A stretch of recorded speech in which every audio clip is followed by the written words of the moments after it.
ผักเสือๆเลยจ้ะพี่น้องจ้าเดี๋ยวเอาไปส่งลูกค้าก่อนผักพอออกแล้ว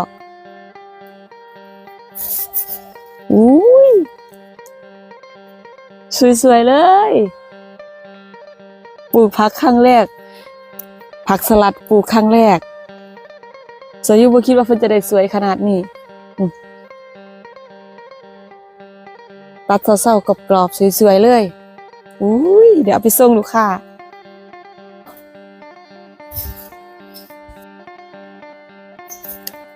อุ้ยกรอบๆเลยว้าวนี่เลยจ้ะพี่น้องจ้า